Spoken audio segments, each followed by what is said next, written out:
So the fashion industry is already disrupted. It's the disruption is already there. I think that this is a trend that we've been seeing growing and ever growing in the last few years already, but COVID really accelerated that.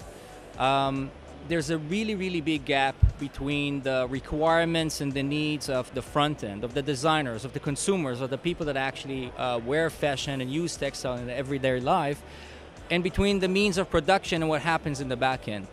And I think that the fashion industry and the textile industry is one of the the best examples of that that imbalance that was created because us as people, as consumers, as people that use fashion, we live in a digital world, and everything we do is digitally. And the front end of fashion is completely digitally, but on the back end, it's completely analog. It's completely conventional. And I think that we've seen this, I would say, pressure and imbalance for many years now already, but definitely COVID has completely accelerated that. So the disruption is already there. And for us, this is an amazing opportunity because at Kornit, we're always disruptors. Everything we do is to disrupt, right? Because the way we think about problems and challenges, it's about how can we solve them differently? How can we develop a technology that will solve a challenge from a different angle?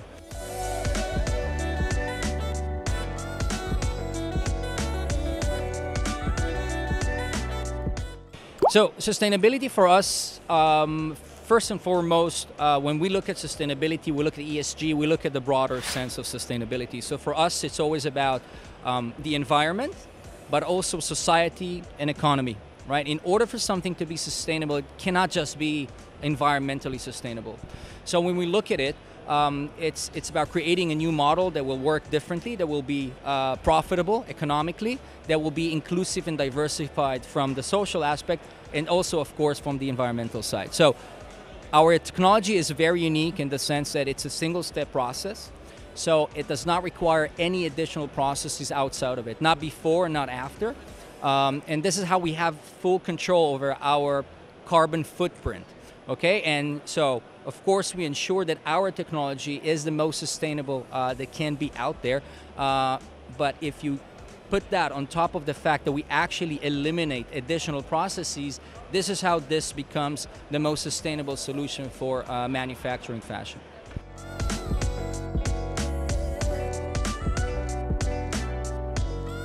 So here we actually have three platforms that are carrying our Max printing engine. So here you have the Atlas Max, which was our first ever system to actually carry the Max technology.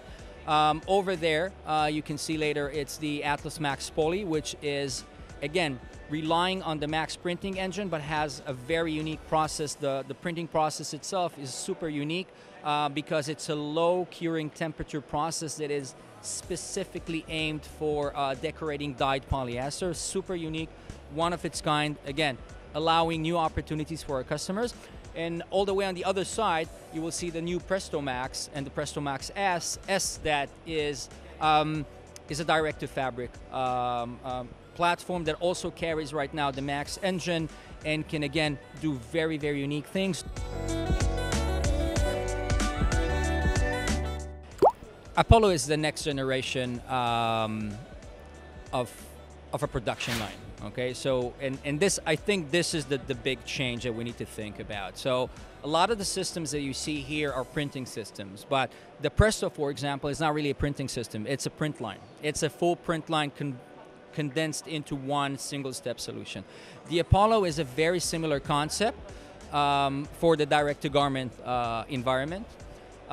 The Apollo is our answer for really penetrating the mass market. It's not about mass customization anymore. It's really about mass production.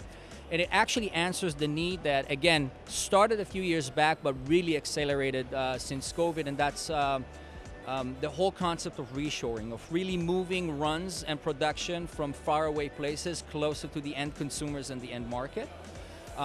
So the Apollo is a full production line. It's going to be fully automated. It's going to be connected to the Kornit ecosystem. It's going to be about data management, data control, everything in real time.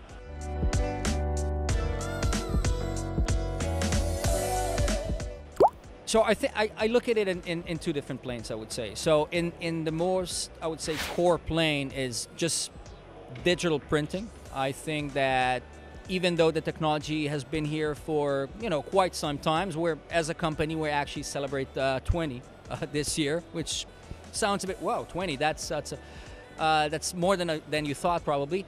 But I think that having said all that, still the penetration of digital technology into this industry is still very, very small in the overall. So I think that first, this is where things are going to go. So we're going to see more and more digital transformation, more and more things going into digital thing. But I think that there is another layer that we now work very hard in exploring, and I think that there's another layer of textile and fashion in its virtual fashion and virtual textile. Thank you.